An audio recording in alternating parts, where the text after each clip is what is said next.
Hello दोस्तों, स्वागत है आप लोगों का अपने यूट्यूब परिवार अरुण अकेडमी में। आज की क्लास में हम लोग पढ़ेंगे दोस्तों हिंदी पेडागोजी के मोस्ट इम्पॉर्टेंट प्रश्न। 2011 से 2024 में जितने भी इम्पॉर्टेंट प्रश्न दोस्तों पूछे गए हैं, आज की क्लास में इम्पॉर्टेंट प्रश्न हम लोग पढ़ेंगे जो कई बार एग्जामों में टेस्ट किया हुआ प्रश्न है, जो इम्पॉर्टेंट है दोस्तों। एकदम ये सीटेट के एग्जाम में फंसने वाले प्रश्न है। आज की वीडियो देख लीजिए, पूरी की पूरी 15 नंबर पेडागोजी आप सॉल्व कर देंगे और जाकर प्लेलिस्ट आप लोग देख सकते हैं। देखिए पहला क्वेश्चन क्या कह रहा है। त्रिभाषा सूत्र के अनुसार स्कूल में पहली भाषा जो पढ़ाई जाए वह डैश हो या भाषा है। तो क्या हिंदी अंग्रेजी या अंग्रेजी विदेशी या मातृभाषा या क्षेत्रीय। तो त्रिभाषा सूत्र के अनुसार स्कूल में पहली भाषा जो पढ़ाई जाए वह मातृभाषा हो या क्षेत्रीय भाषा हो। तो ऑप्शन नंबर 3 हम लोग लॉक कर देंगे, मातृभाषा और क्षेत्रीय भाषा। देखिए कोठारी कमीशन यानी कि कोठारी कमीशन 1964 में ये त्रिभाषा सूत्र प्रतिपादित किया, जिसमें प्रथम मातृभाषा या क्षेत्रीय भाषा और द्वितीय केंद्र की राजभाषा या सह राजभाषा के रूप में हम लोग ले सकते हैं, और तृतीय आधुनिक भारतीय भाषा या विदेशी भाषा जो प्रथम व द्वितीय में न चुनी गई हो। तो ऑप्शन नंबर 3 हम लोग का राइट आंसर हो जाएगा, मातृभाषा या क्षेत्रीय भाषा। नेक्स्ट क्वेश्चन देखिए क्या कह रहा है। व्याकरण पढ़ाने की आगमन विधि डैश पर सर्वाधिक बल देती है। क्या उदाहरणों पर या मानकता पर या नियमों पर या परिभाषाओं पर। तो ऑप्शन नंबर पहला हम लोग लॉक कर देंगे, उदाहरणों पर।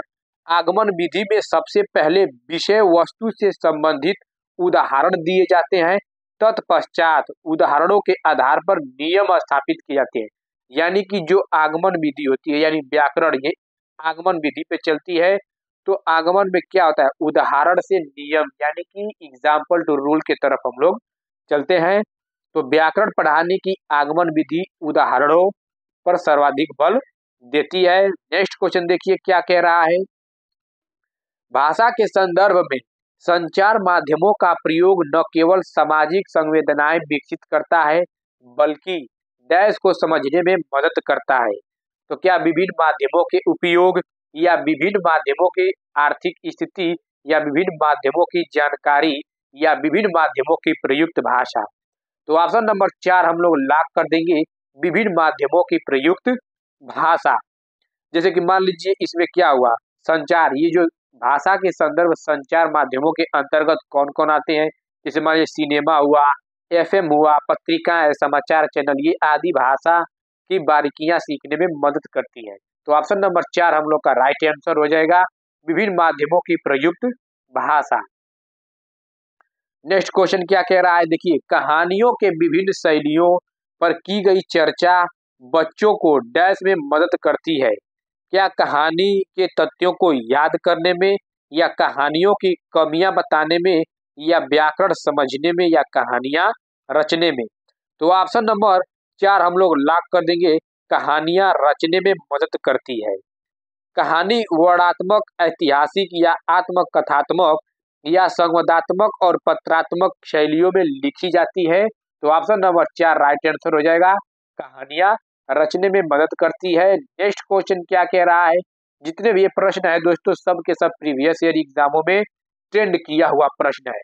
देखिए संदर्भ में व्याकरण किस पर बल देता है। तो संदर्भ में व्याकरण किस पर बल देता है, पाठ के अंत में दिए समस्त भाषा अभ्यास को पूर्ण करवाने पर, या ऑप्शन नंबर 2 पाठ पढ़ाते समय प्रसंगवश आने वाले व्याकरणिक बिंदुओं को स्पष्ट करने पर।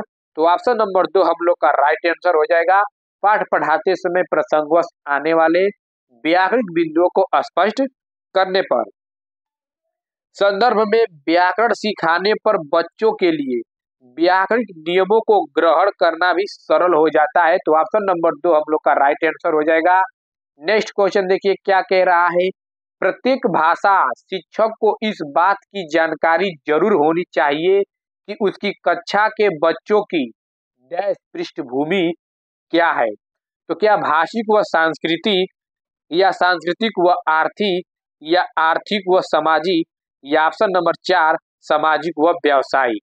तो ऑप्शन नंबर पहला हम लोग लॉक कर देंगे, भाषिक व सांस्कृतिक।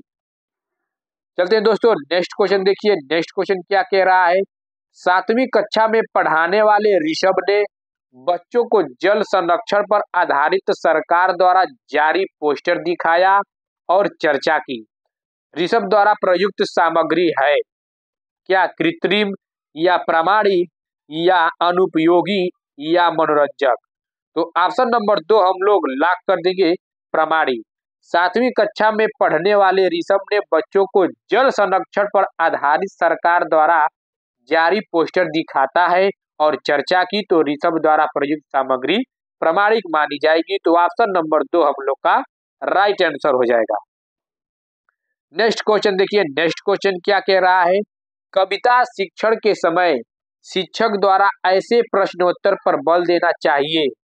ऑप्शन नंबर पहला क्या कह रहा है, जिनका एक ही उत्तर हो, या ऑप्शन नंबर दूसरा जिनका उत पुस्तक में दिया हो, या ऑप्शन नंबर तीसरा उत यानी कि उत्तर दोस्तों जिनके उत्तर सरल हो, या ऑप्शन नंबर 4 जिनके उत्तर विभिन्न हो। तो ऑप्शन नंबर 4 हम लोग लॉक कर देंगे, जिनके उत्तर विभिन्न हो। कविता शिक्षा में प्रश्नोत्तर अभिरुचि प्रणाली को खंडान्वयन प्रणाली के नाम से भी जाना जाता है क्या। इस प्रणाली को हम लोग खंडान्वय प्रणाली भी कहते हैं कविता शिक्षण को, तो याद रखिएगा, बहुत ही मोस्ट इंपॉर्टेंट प्रश्न है। चलते हैं नेक्स्ट क्वेश्चन देखिए। नेक्स्ट क्वेश्चन क्या कह रहा है, देखिए इसमें व्याख्या भी दिया है, गद्य शिक्षण में अपेक्षित नहीं है। यहाँ पे अपेक्षित नहीं की बात कह रहा है। देखिए तार्किक शक्ति का विकास या अनुकरण क्षमता का विकास या भाषा की बारीकियां समझना या कल्पनाशीलता का विकास। तो यहाँ पे नहीं पूछा है दोस्तों, यानी कि निगेटिव का निगेटिव पूछा है, तो ऑप्शन नंबर 2 लॉक कर देंगे, अनुकरण क्षमता का विकास।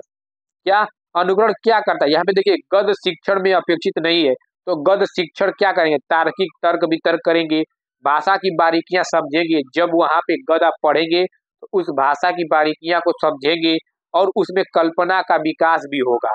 अनुकरण क्या होता है, अनुकरण की किसी की कॉपी इमिटेशन करके सीखते हैं, तो यहाँ भी नहीं पूछा है, तो नहीं का नहीं हम लोग लॉक कर देंगे। तो अनुकरण क्षमता का विकास ये निगेटिव है।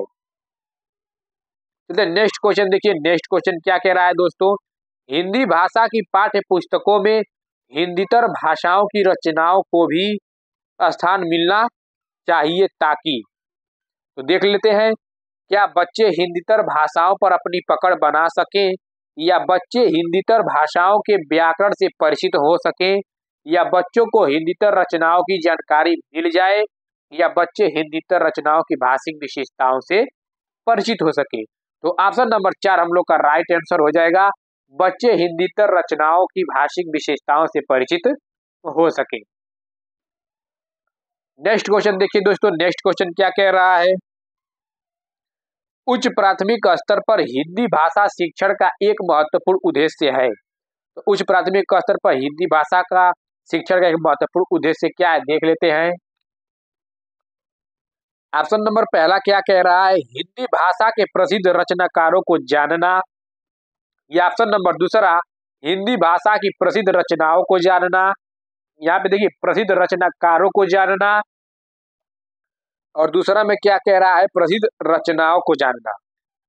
तो ऑप्शन नंबर तीसरा क्या कह रहा है, हिंदी भाषा की नियमबद्ध प्रकृति को पहचानना। तो ऑप्शन नंबर 3 हम लोग का राइट आंसर हो जाएगा। उच्च प्राथमिक स्तर पर हिंदी भाषा के महत्वपूर्ण उद्देश्य इस प्रकार हैं, हिंदी भाषा की नियमबद्ध प्रकृति को पहचानना, अन्य भाषा के नए संदर्भों में प्रयोग, अन्य विषयों में प्रयुक्त भाषा की समझ बनाना, हिंदी भाषा साहित्य को समझते हुए सामाजिक परिवेश के प्रति जागरूक होना। तो ऑप्शन नंबर 3 हम लोग का राइट आंसर हो जाएगा, हिंदी भाषा की नियमबद्ध प्रकृति को पहचानना।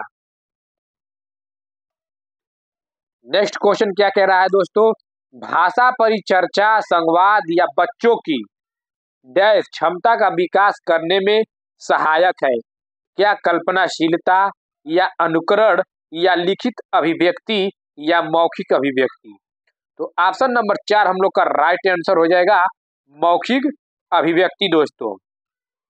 नेक्स्ट क्वेश्चन देखिए क्या कह रहा है, गद्य रचना को पद में रूपांतरित करना और पद को गद में रूपांतरित करना डैश में मदद करता है। यानी कि किसमें मदद करता है? तो भाषाई संरचनाओं पर अधिकार या भाषा व्याकरण पर अधिकार या साहित्य के सर्वोत्कृष्ट सृजन या अभ्यास प्रश्नों को गढ़ने।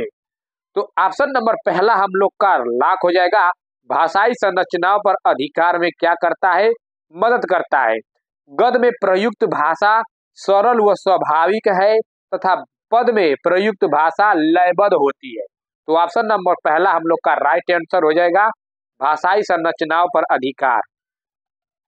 नेक्स्ट क्वेश्चन देखिए क्या कह रहा है दोस्तों। 8वीं कक्षा में हिंदी भाषा सीखने सिखाने के लिए आप किस सामग्री को सर्वाधिक महत्व देंगे? क्या व्याकरण की पुस्तक को या पोस्टर को या पाठ्य पुस्तक को या साहित्यिक सामग्री को? तो ऑप्शन नंबर 4 हम लोग का लॉक हो जाएगा, साहित्यिक सामग्री को। उच्च प्राथमिक स्तर पर भाषा शिक्षण का उद्देश्य बच्चों को भाषा की बारीकियों को समझाना, भाषा की नियमबद्ध प्रकृति की पहचान और उसका विश्लेषण करने योग्य बनाना होता है। तो ऑप्शन नंबर 4 हम लोग का राइट आंसर हो जाएगा, साहित्यिक सामग्री। नेक्स्ट क्वेश्चन दोस्तों देखिए क्या कह रहा है। आप 6ठी कक्षा के बच्चों के लिए हिंदी भाषा सीखने सिखाने की किस पद्धति का समर्थन करेंगे? तो किस पद्धति का समर्थन करेंगे देख लेते हैं। जिसमें बच्चे परस्पर अंतःक्रिया करते हैं, या जिसमें बच्चे केवल लेखन कार्य करते हैं, या जिसमें बच्चों को बोलने के अवसर मिले, या जिसमें बच्चों को पाठ्य पुस्तक बिल्कुल न पढ़नी हो।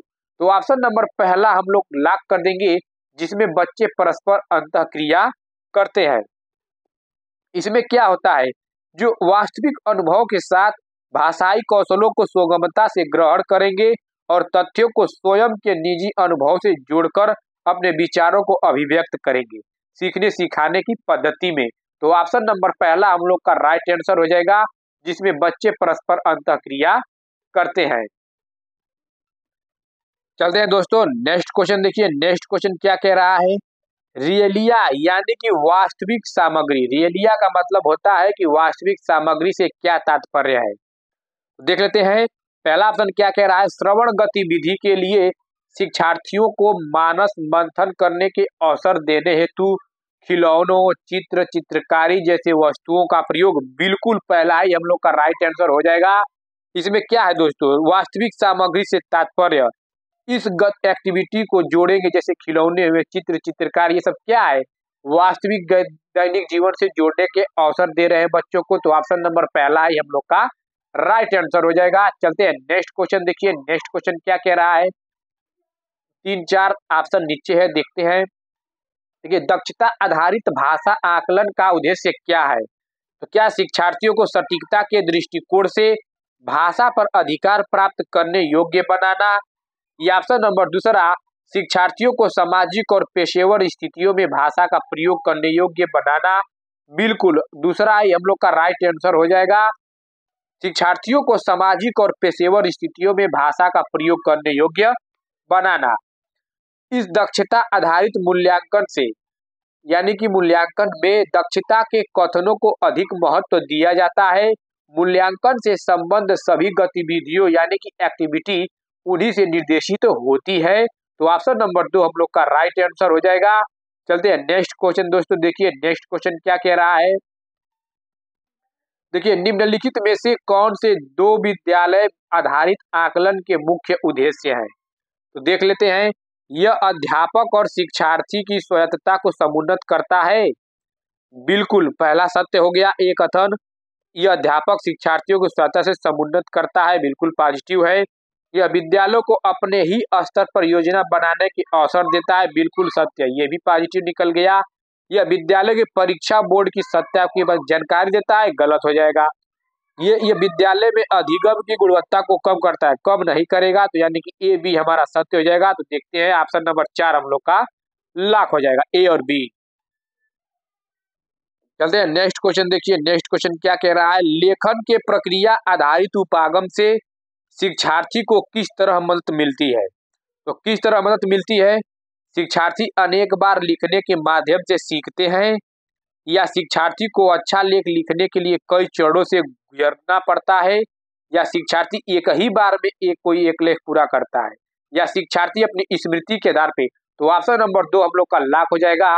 शिक्षार्थी को अच्छा लेख लिखने के लिए कई चरणों से गुजरना पड़ता है।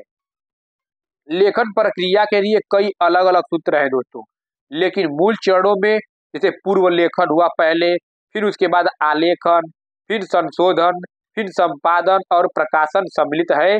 अच्छे लेखक को इन चरणों का पालन करना होता है। तो ऑप्शन नंबर 2 राइट आंसर हो जाएगा। नेक्स्ट क्वेश्चन देखिए दोस्तों, नेक्स्ट क्वेश्चन क्या कह रहा है। एक शिक्षार्थी विमर्श के किसी विषय को सुनते समय उस पर स्कीमा सृजित करने के लिए मुख्य बिंदुओं का प्रयोग करती है और निष्कर्ष निकालती है, वह किस श्रवण युक्ति का प्रयोग कर रही है। तो क्या टॉप डाउन युक्ति, या टॉप डाउन और बॉटम अप दोनों ही युक्तियां, या टॉप डाउन और बॉटम अप दोनों में से कोई नहीं, या बॉटम अप युक्तियां। तो ऑप्शन नंबर 4 हम लोग का लॉक हो जाएगा, बॉटम अप युक्तियां। देखिए बॉटम अप युक्ति को ऊर्ध्वगामी उपकौशल कहा जाता है। क्या कहा जाता है? ऊर्ध्वगामी उपकौशल कहा जाता है। बॉटम अप युक्ति में दोस्तों क्या होता है कि नीचे से आप ऊपर जाएंगे, यानी कि पीछे से आगे की ओर बढ़ेंगे, बॉटम अप युक्तियां होती है। चलते हैं दोस्तों नेक्स्ट क्वेश्चन देखिए, नेक्स्ट क्वेश्चन क्या कह रहा है। वे शब्द क्या कहलाते हैं जिन्हें हमने विभिन्न संदर्भों में प्रयोग करने के लिए सीखा है। क्या सक्रिय शब्द संपदा, या विन्यास हमेशा प्रयोग में आने वाले शब्द, या निष्क्रिय शब्द संपदा, या क्रिया शब्द। तो ऑप्शन नंबर पहला हम लोग का राइट आंसर हो जाएगा, सक्रिय शब्द संपदा। जिन शब्दों को हम विभिन्न संदर्भों में प्रयोग करने के लिए सीखते हैं उन्हें सक्रिय शब्द संपदा कहते हैं। इसमें एक ही शब्द का अलग अलग संदर्भ में प्रयोग किया जा सकता है। तो ऑप्शन नंबर पहला राइट आंसर हो जाएगा, सक्रिय शब्द संपदा। नेक्स्ट क्वेश्चन देखिए, नेक्स्ट क्वेश्चन क्या कह रहा है। निम्नलिखित में से कौन सा काव्य का अंग नहीं है। क्या उपमा अलंकार, या बिंब, रूपक, या सराहना। तो दोस्तों ऑप्शन नंबर 4 हम लोग लॉक कर देंगे, ये काव्य का अंग नहीं है। जैसे दिए गए विकल्प में ये सराहना जो है ये शब्द काव्य का अंग नहीं है। काव्य के अंग जैसे रस हुए, छंद, अलंकार, बिंब आदि होते हैं, और उपमा तथा रूपक अलंकार है दोस्तों। तथा बिंब जो है ये बिंब क्या है, ये बिंब शब्दों द्वारा चित्रित किए जाने वाला एक रूप होता है। तो इस क्वेश्चन का काव्य का अंग सराहना नहीं है, क्योंकि निगेटिव का निगेटिव पूछा है। तो ऑप्शन नंबर 4 राइट आंसर हो जाएगा। नेक्स्ट क्वेश्चन क्या कह रहा है। अपने पिता के स्थानांतरण के कारण सुमिक्षांग कोहिमा से मैसूर आई हैं। उसने इस स्थान की भाषा कन्नड़ बहुत अच्छी तरह से सीख ली है। आप इस स्थिति को किस रूप में वर्णित करेंगे। क्या भाषा अधिगम के रूप में, या भाषा अर्जन के रूप में, या भाषा अंतरण के रूप में, या भाषा हस्तक्षेप यानी कि मध्यस्थता के रूप में। तो भाषा अर्जन के रूप में दोस्तों इसको क्या करेंगे, वर्णित करेंगे। इसमें क्या होता है, जैसे कि मान लीजिए अपने पिता के साथ स्थलांतर, ये दूसरी जगह से दूसरी जगह चली आई। भाषा अर्जन में कहीं भी रहकर आप भाषा सीख सकते हैं। चट्टी चौराहा, आस पड़ोस, माता पिता, समाज से, सबसे जो भाषा सीखते हैं वो भाषा अर्जन कहलाती है। और भाषा अधिगम विद्यालय में सीखी जाती है, जिसे द्वितीय भाषा भी कहते हैं, जिसमें नियम, व्याकरण, हर चीज की जरूरत हो, वो भाषा अधिगम होता है। तो भाषा अर्जन आप कहीं भी सीख सकते हैं। तो कन्नड़ भाषा अच्छी तरह से सीख ली है, तो कैसे सीखी है, स्थानीय भाषा से, आसपास से, ना कि विद्यालय में जाकर। तो भाषा अर्जन यहाँ पे हो जाएगा। नेक्स्ट क्वेश्चन देखिए क्या कह रहा है। निम्नलिखित में से कौन सा अधिगम प्रतिफल के बारे में सही नहीं है। यहाँ पे सही नहीं पूछा है, निगेटिव का निगेटिव खोजना है। अधिगम प्रतिफल अधिगम उद्देश्यों के अनुसार होनी चाहिए। बिल्कुल पहले ही हमारा गलत मिल गया, गलत, ये सही हो गया लेकिन गलत खोजनी थी, गलत मिल गया। देखिए अधिगम प्रतिफल अधिगम उद्देश्यों की तुलना में कहीं अधिक ऊंचे स्तर में, बिल्कुल ये सत्य है। अधिगम उद्देश्य अधिगम प्रतिशतों की तुलना में कमतर है, हाँ, लेकिन यहाँ पे अनुसार होने चाहिए, वही गलत पूछ दिया। अधिगम प्रतिफलों का उद्देश्य के साथ कोई संबंध नहीं है, बिल्कुल सत्य है। लेकिन निगेटिव का निगेटिव पूछा है, तो पहला ये हमारा राइट आंसर हो जाएगा। चलते हैं दोस्तों नेक्स्ट क्वेश्चन देखिए, नेक्स्ट क्वेश्चन क्या कह रहा है। निम्नलिखित में से कौन सा भाषा अधिगम के लिए एक आदर्श क्रियाकलाप की तरह अधिमान्य या वरीय नहीं है। यहाँ पे नहीं पूछा है दोस्तों। देख लेते हैं, प्रासंगिक कार्यों में उद्देश्यों के लिए सीखना, लिखना दोस्तों, या ऑप्शन नंबर दूसरा क्या कह रहा है, व्याकरणिक रूप में प्रतिमानों का अभ्यास करना यानी कि ड्रिलिंग। तो ऑप्शन नंबर तीसरा क्या कह रहा है, लेखकों एवं वृत्तांतों में भाषा इकाई पर ध्यान देना या समझ के साथ पढ़ना, न कि केवल या मात्रा लेख का कूटवाचन करना। तो यहाँ पे नहीं का नहीं पूछा है, तो ऑप्शन नंबर 2 राइट हो जाएगा, क्योंकि निगेटिव का निगेटिव पूछा है दोस्तों।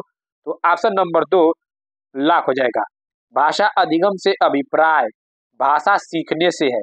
जिन भाषाओं को सीखने के लिए हम औपचारिक साधनों का प्रयोग करते हैं उसे भाषा अधिगम कहते हैं। तो ऑप्शन नंबर 2 राइट हो जाएगा, कि गलत का गलत पूछा है। देखिए दोस्तों, भाषा अर्जन के संदर्भ में सहजता से क्या तात्पर्य है, क्या सहजता, यहाँ पे सहजता की बात कर रहा है, तो देख लेते हैं। क्या मनुष्य की भाषा बोलने की स्वाभाविक योग्यता, या ऑप्शन नंबर 2 शिक्षार्थियों के अनेक भाषाएं सीखने की योग्यता, या ऑप्शन नंबर 3 विद्यालय में शिक्षार्थियों की एक भाषा से दूसरी भाषा में अंतरण की योग्यता, या ऑप्शन नंबर 4 मनुष्य की भाषा के माध्यम से चिंतन करने की योग्यता। तो क्या क्या पूछा है, भाषा अर्जन के संदर्भ में सहजता से क्या तात्पर्य है, तो ऑप्शन नंबर पहला हम लोग लॉक कर देंगे, मनुष्य की भाषा बोलने की स्वाभाविक योग्यता। इसमें क्या होता है, बालक अपनी प्रथम भाषा यानी कि मातृभाषा को सहज रूप से सीख लेता है। सहज एवं स्वाभाविक रूप से परिवेश के माध्यम से भाषा अर्जित की जाती है, जबकि भाषा अधिगम प्रयास पूर्ण होता है। तो ऑप्शन नंबर पहला राइट आंसर हो जाएगा। नेक्स्ट क्वेश्चन दोस्तों क्या कह रहा है, ट्रांस लैंग्वेजिंग से क्या आशय है, क्या एक कक्षा में अनेक भाषाओं का शिक्षण अधिगम, या शिक्षार्थियों को विषय वस्तु और भाषाएं सिखाने के लिए उनकी भाषा या भाषाओं का प्रयोग, या शिक्षार्थियों को बहुभाषिक बनाने के लिए अनेक भाषाएं सीखने के लिए तैयार करना, या ऑप्शन नंबर चौथा द्विभाषी शिक्षण के माध्यम से बच्चों का एक भाषा से दूसरी भाषा में अंतरण। तो ऑप्शन नंबर 2 हम लोग लॉक कर देंगे, शिक्षार्थियों को विषय वस्तु और भाषाएं सिखाने के लिए उनकी भाषा या भाषाओं का प्रयोग। ट्रांस लैंग्वेज, जो ये ट्रांस लैंग्वेजिंग होता है इसको हिंदी में भाषांतरण कहा जाता है। ट्रांस लैंग्वेजिंग को हिंदी में भाषांतरण कहा जाता है। एक भाषा में लिखी हुई चीज या कही हुई बात को दूसरी भाषा में लिखने या कहने का कार्य भाषा अंतरण या ट्रांस लैंग्वेजिंग के अंतर्गत आता है दोस्तों। तो ऑप्शन नंबर 2 राइट आंसर हो जाएगा। नेक्स्ट क्वेश्चन देखिए क्या कह रहा है, भारतीय संविधान में हिंदी को क्या स्थान दिया गया है, क्या न्यायालय की भाषा, या राष्ट्रीय भाषा, या कार्यालयी भाषा, या शिक्षा के माध्यम की भाषा। तो ऑप्शन नंबर 3 हम लोग लॉक कर देंगे, कार्यालयी भाषा। कार्यालयी हिंदी सामान्य रूप से वह हिंदी है जो या जिसका प्रयोग कार्यालयों के दैनिक कामकाज में व्यवहार में लिया जाता है। संवैधानिक रूप से कार्यालयी हिंदी के लिए राजभाषा हिंदी का प्रयोग किया जाता है। तो ऑप्शन नंबर 3 राइट आंसर हो जाएगा। और अंग्रेजी को सह कार्यालयी भाषा के रूप में संविधान में इसमें दोस्तों संविधान भारतीय संविधान में स्थान दिया गया और हिंदी को कार्यालयी भाषा में। नेक्स्ट क्वेश्चन क्या कह रहा है, राघव किसी जमीन की स्थिति और उसका नंबर जानने के लिए उस जमीन से संबंधित दस्तावेज पढ़ता है। इस तरह के पठन को क्या कहते हैं, क्या स्कैनिंग या बारीकी से पठन, या स्कीमिंग सरसरी तौर पे पढ़ना, या उद्देश्य के लिए पढ़ना, या सूचना के लिए पढ़ना। तो ऑप्शन नंबर पहला हम लोग लॉक कर देंगे, स्कैनिंग यानी कि बारीकी से पठन। हिंदी दोस्तों आप संपूर्ण हिंदी मैराथन जाकर देख सकते हैं, पढ़ा दिए हैं बहुत ही शानदार तरीके से। देखिए निम्नलिखित में से कौन सी राष्ट्रीय शिक्षा नीति 2020 की अनुशंसा नहीं है, क्या पहली कक्षा से माध्यम के रूप में अंग्रेजी भाषा, या माध्यमिक स्तर पर विदेशी भाषा का अध्ययन, या माध्यमिक स्तर पर शास्त्रीय भाषा का अध्ययन, या बुनियादी वर्षों के दौरान माध्यम के रूप में मातृभाषा या घर की स्थानीय भाषा। तो ऑप्शन नंबर पहला हम लोग राइट हो जाएगा, क्योंकि नहीं का नहीं पूछा है। राष्ट्रीय शिक्षा नीति 2020 की अनुशंसा यह नहीं है कि पहली कक्षा से माध्यम के रूप में अंग्रेजी भाषा हो, क्योंकि राष्ट्रीय शिक्षा नीति में यह स्पष्ट किया गया है कि शिक्षण के माध्यम के रूप में पहली से 5वीं कक्षा तक मातृभाषा को माध्यम के रूप में दिया गया है। किसको, पहली से 5वीं तक भाषा के रूप में इस्तेमाल किया जाएगा। नेक्स्ट क्वेश्चन क्या कह रहा है, देखिए दोस्तों नेक्स्ट क्वेश्चन देखते हैं। उच्च प्राथमिक स्तर पर भाषा सीखने का उद्देश्य है, क्या प्रश्नोत्तरी भाषण या अंत्याक्षरी का मात्र आयोजन करना। नेक्स्ट ऑप्शन क्या कह रहा है दोस्तों, भाषा की बारीकी और सौंदर्य बोध को सही रूप से समझना, या दूसरों के अनुभवों से जुड़कर सवालों के जवाब देना, या निजी अनुभवों को केवल लिखकर अभिव्यक्त करना। तो ऑप्शन नंबर 2 हम लोग का राइट आंसर हो जाएगा, भाषा की बारीकी और सौंदर्य बोध को सही रूप से समझना। इसके माध्यम से विद्यार्थी में भाषा के शब्द हुए, अर्थ तथा उसके प्रयोग की क्षमता विकसित होगी। यह भाव पक्ष के साथ साथ कला पक्ष को भी अच्छी तरह समझ पाएंगे। तो ऑप्शन नंबर 2 राइट आंसर हो जाएगा।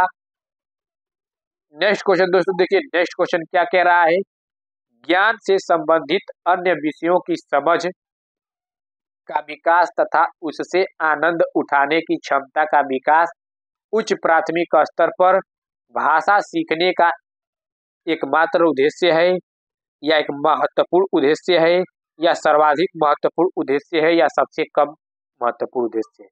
तो ऑप्शन नंबर 2 राइट आंसर हो जाएगा, एक महत्वपूर्ण उद्देश्य है दोस्तों। चलते हैं नेक्स्ट क्वेश्चन। नेक्स्ट क्वेश्चन देखिए क्या कह रहा है,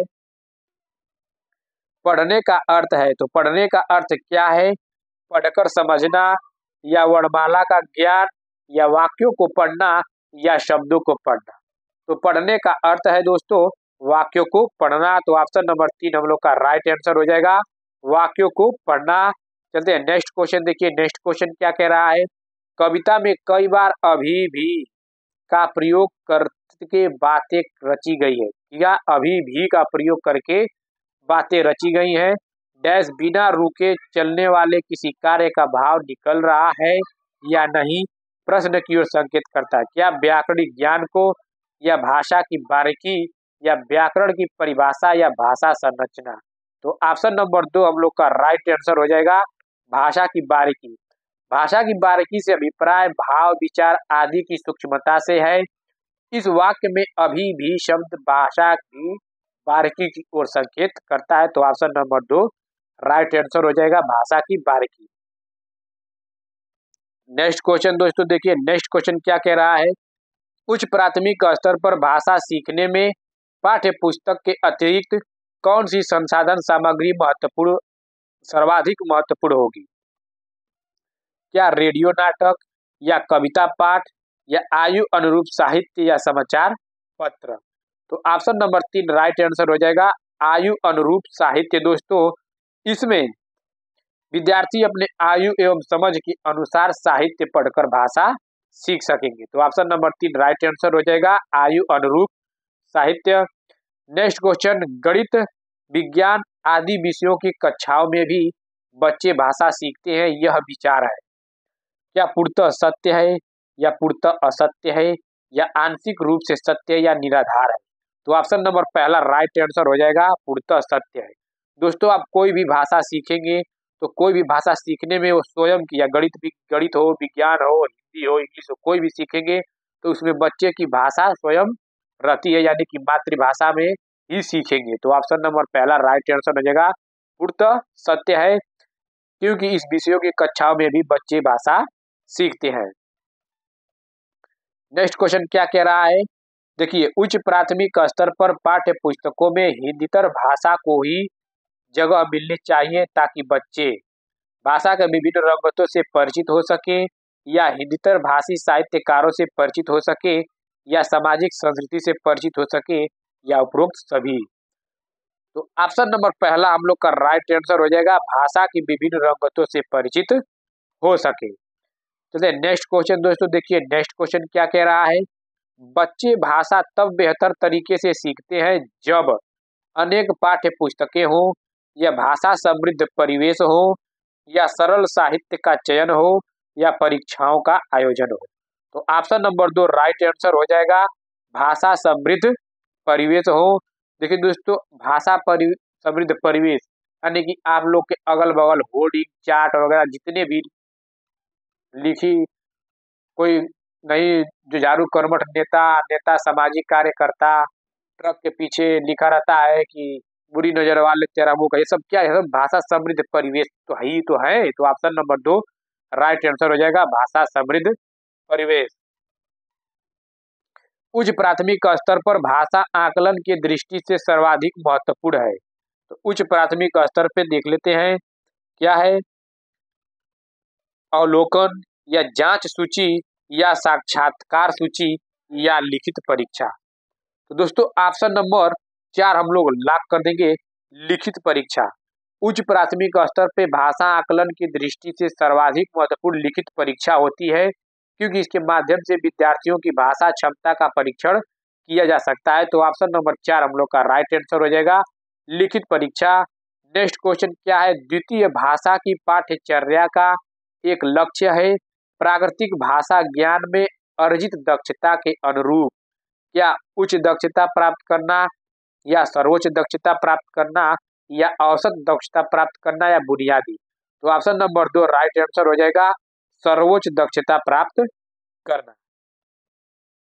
नेक्स्ट क्वेश्चन दोस्तों देखिए क्या कह रहा है, भाषा के विभिन्न कौशलों को रूप में पढ़ाने की अनुशंसा की जाती है। तो क्या क्रमिक या एकीकृत या उच्च या निम्न। तो ऑप्शन नंबर 2 राइट आंसर हो जाएगा, एकीकृत। भाषा कौशल के 4 प्रकार के होते हैं, सुनना, पढ़ना, लिखना, बोलना, ये सब क्या है, एकीकृत के रूप में हम लोग पढ़ने की अनुशंसा करते हैं। तो ऑप्शन नंबर 2 राइट आंसर हो जाएगा, एकीकृत।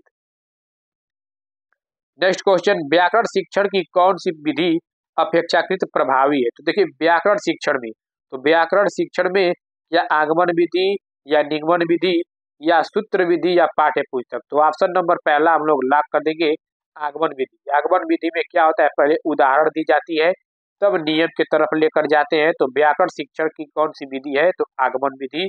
ऑप्शन नंबर पहला हम लोग का राइट आंसर।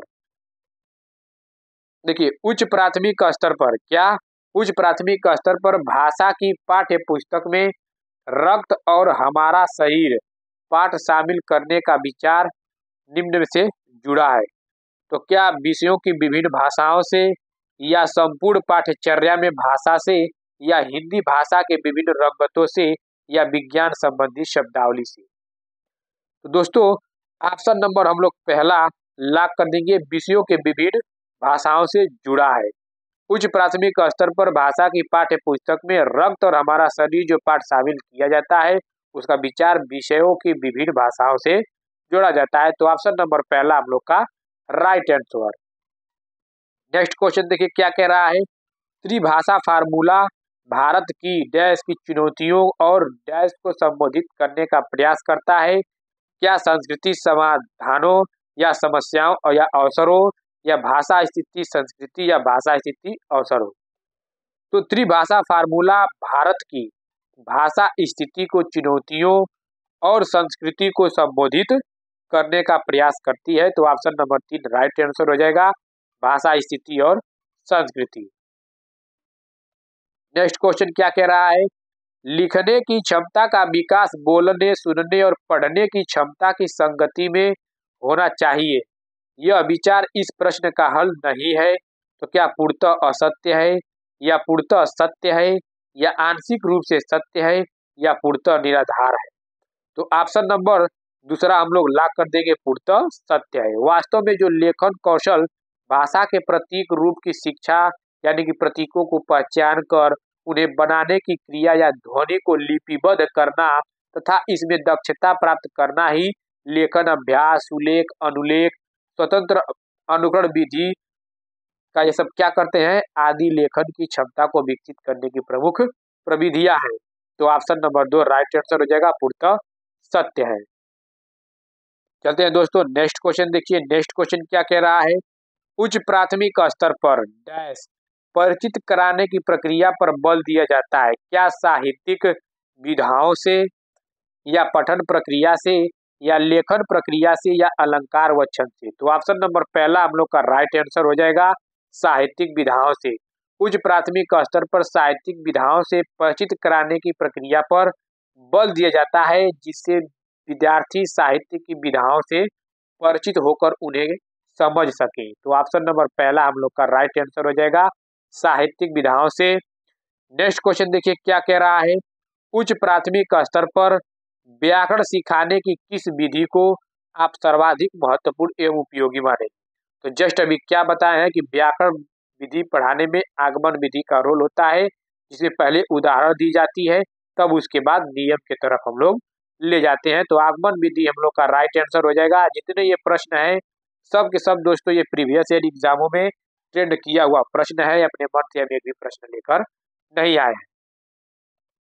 उच्च प्राथमिक स्तर पर भाषा शिक्षण का उद्देश्य नहीं है, यहाँ पे उद्देश्य नहीं है यानी कि निगेटिव पूछा है दोस्तों।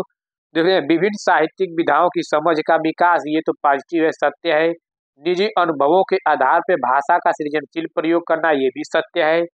भाषा के व्याकरणिक बिंदुओं को परिभाषाओं को जाना, परिभाषाओं जहाँ कहेगा वो गलत हो जाएगा। निगेटिव यानी कि निगेटिव का निगेटिव पूछा है, तो ऑप्शन नंबर 3 हम लोग लॉक कर देंगे। चलते हैं दोस्तों नेक्स्ट क्वेश्चन। देखिए नेक्स्ट क्वेश्चन क्या कह रहा है, भाषा की नियमबद्ध प्रकृति को पहचानना और उसका विश्लेषण करना उच्च प्राथमिक स्तर पर भाषा शिक्षण का मुख्य उद्देश्य है या उद्देश्य नहीं है या एकमात्र है? तो इसका मुख्य उद्देश्य है, ऑप्शन नंबर पहला ही हम लोग का राइट आंसर हो जाएगा। चलिए नेक्स्ट क्वेश्चन देखिए, नेक्स्ट क्वेश्चन क्या कह रहा है, उच्च प्राथमिक स्तर पर बच्चों के भाषा विकास के लिए जरूरी है कि समृद्ध का भाषा व अन्य विषयगत शिक्षण युक्ति में। तो क्या परिवेश भाषिक या साहित्यिक कला या कलात्मक साहित्यिक या भाषिक साहित्य? तो ऑप्शन नंबर 4 हम लोग लॉक कर देंगे दोस्तों, भाषिक साहित्य। उच्च प्राथमिक स्तर पर बच्चों के भाषा विकास के लिए जरूरी है कि भाषिक समृद्ध का भाषा साहित्य व अन्य विषयगत शिक्षण युक्ति में उपयोग किया जाता है। तो ऑप्शन नंबर 4 हम लोग का राइट आंसर हो जाएगा, भाषिक और साहित्य।